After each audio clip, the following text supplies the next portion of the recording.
14 दूसरी नौकरी। दूसरी नौकरी। पहले मलिक ने शेख चिल्ली को ठीक काम न करने के कारण निकल ही दिया। तो शेख चिल्ली एक सेठ के यहाँ पहुँचे और हाथ जोड़कर सेठ जी से बोला, हुजूर मैं बहुत गरीब आदमी हूँ, आप मुझे खिदमत के लिए नौकरी पर रख लीजिए। सेठ जी ने कहा, ठीक है, मगर तुमको मुझे एक इकरारनामा लिख कर देना होगा। अगर तुम उसके अनुसार काम न करोगे या नौकरी छोड़ोगे तो तुम्हारे नाक कान लिए जाएंगे। यदि हम तुम्हें नौकरी से अलग करने को कहेंगे तो तुम हमारे नाक कान काट देना। सब काम इत्यादि लिखकर एक इकरारनामा तैयार किया गया।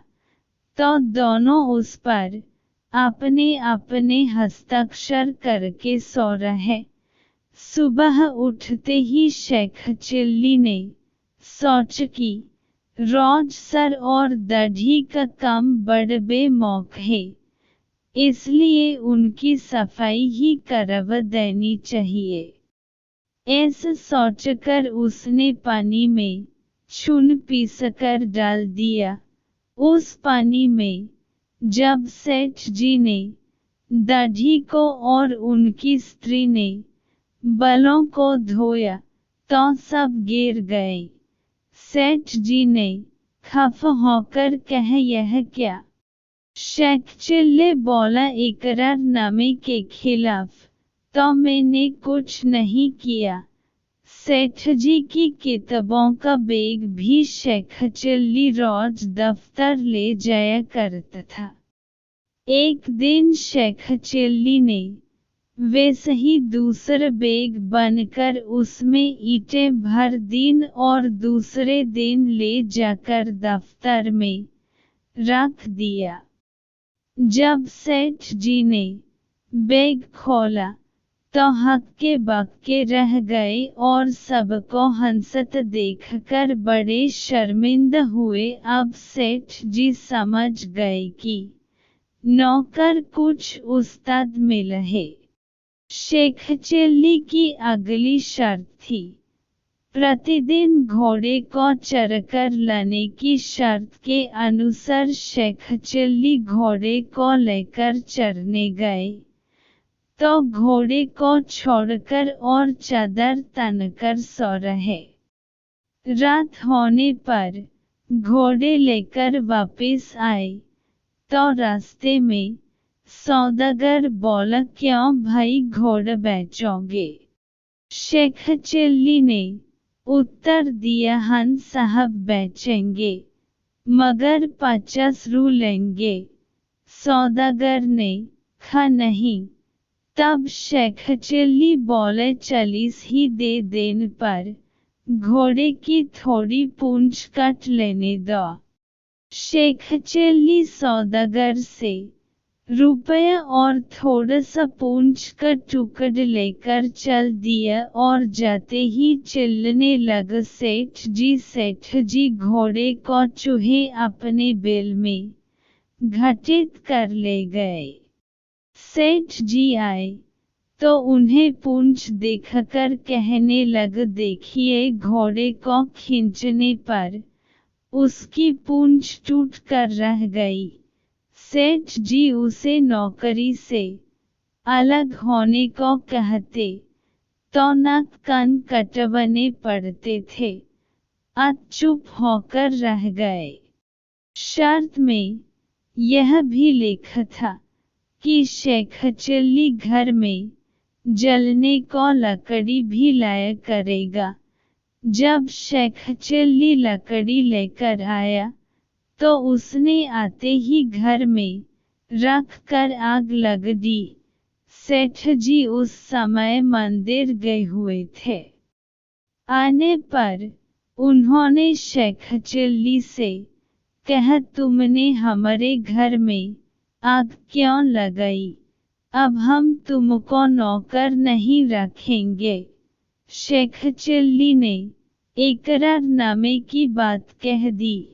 सेठ जी ने तंग आकर अपनी पत्नी से कहा, अब तो इससे नाक कान बचना ही कठिन है। क्या किया जाए? पत्नी ने कहा, मैं आपके साथ पीहर चली जाती हूँ। यह आप ही पीछे से भाग जाएगा। शेख चिल्ली ने यह सब बात सुन ली और रात को ही सेठ जी के ले जाने वाले बक्से में जा बैठा। सुबह होने से पहले ही सेठ जी और उसकी पत्नी बक्स लेकर चल दिए। जब कुछ दूर चले गए तो सेठ जी बोले, कमबख्त से पीछे तो छूत, अब वह नहीं आ सकेगा। ऐसे कहते हुए सेठ जी व उनकी पत्नी चले जाते थे। तो बक्से में बैठे शेख चिल्ली को पेशाब आ गया तो उसने संदूक में ही कर दिया। जब पेशाब बहकर सेठ जी के मुंह पर आए तो सेठ जी ने समझ कि हलवा बनकर हमने संदूक में रखा था, उसका घी बह रहा है।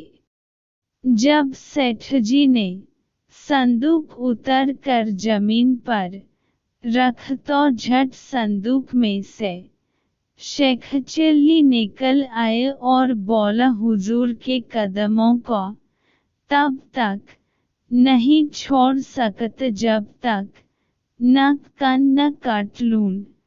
सेठ जी ने कहा, क्यों? यह लो संदूक, इसे सिर पर रख के ले चलो। परंतु शेख चिल्ली ने इनकार कर दिया। लाचार सेठ जी अपने ही सिर पर संदूक रख कर चले। जब ससुराल 1 मील रह गई तो उन्होंने शेख चिल्ली से कहा, जाओ ससुराल कह दो सेठ जी आए हैं, वह फलां जगह पर बैठे हैं, उन्हें ले आओ। शेख चिल्ली ने ससुराल जाकर कहा, सेठ जी बीमारी की हालत में हैं, कठिनता से आए हैं, उन्हें लीवर लाएं। रात को जब खाने का वक्त आया तो सेठ जी के आगे डाल रखी और शेख चिल्ली को अच्छे लीन 2 पकवान खाने को मिले। रात को सेठ जी को पखन लगा तो शेख जी बोले, बाहर कहन जाएंगे, यही इसी हंडिया में कर दीजिए। सेठ जी ने वैसा ही किया। सुबह होने पर बोले, जाओ हंडिया फेंकाओ, परंतु शेख चिल्ली ने मना कर दिया। लाचार सेठ जी स्वयं हंडिया कपड़े में लपेट कर फेंकने चले। चौखट पर ठोकर लगी तो हंडिया छूटकर नीचे गिर गई। सबके बदन पर पखने के छींटे पर और